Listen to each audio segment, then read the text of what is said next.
আজকে না ঘুম থেকে উঠতে একটু বেশি লেট হয়ে গেছিল, টের পাইনি যে সকাল হয়ে গেছে, তাই তাড়াতাড়ি করেই কাজগুলো সারছিলাম। রান্নাঘরটা লেপে রেখেছিলাম কালকে, এর জন্য একটু নিশ্চিন্তে ছিলাম। তো উঠান ঝাড় দিয়ে বাসন মেজে অনেকগুলো বাসন হয়ে গেছিল, তাও কালকে অনেকটাই মেজে রেখেছিলাম, তাও অনেকটা বাসন হয়ে গেছিল। বাসন মেজে ধুয়ে ঠাকুমাকে জল কোলগেট দিয়ে আমিও ব্রাশ নিয়ে চলে গেছি ছোট কাকাদের বাড়ি। সবাই এখানে বসে আমরা আড্ডা দিচ্ছিলাম একটু। ছাগলের মতো রুটি খাচ্ছে। সাত সকালে দিয়া 10টা রুটি নিয়ে বসেছে খাওয়ার জন্য। ও 3টা ভুল হয়ে গেছে, সরি।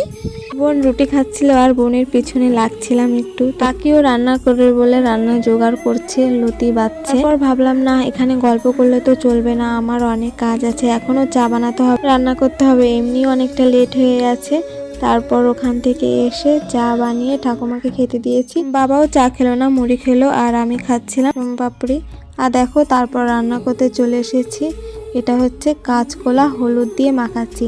আমার ঠাকুমা বলে কাঁচকলা কেটে সঙ্গে সঙ্গে ধুয়ে হলুদ মাখিয়ে রাখলে তরকারি কালো হয় না, তাই আমি কাঁচকলা দিয়ে কোনো তরকারি রান্না করলে এভাবে কেটে হলুদ মাখিয়ে রাখি, সত্যি সত্যি কালো হয় না তরকারি।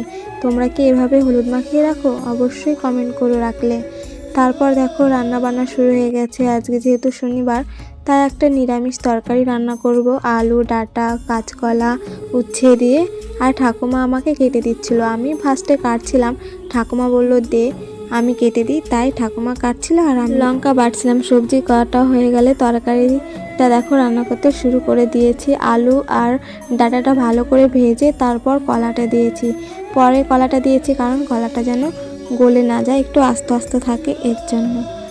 তো তরকারিও রান্না হয়ে গেছে, আমার ভাতও রান্না হয়ে গেছে। ভাতের ফ্যান গেলে এখন আমার সমস্ত কিছু ধোয়াধুয়ি পালা, ধুয়ে সবাইকে খেতে দেব। এই তো আমার কাজ। আমার প্রতি সকালটা এভাবেই কেটে যায়। কি করব বলো তো, মাহারা মেয়ে আমি, আমাকে তো এসব করতেই হবে। কি আর করব, কপালটাই যে এমন।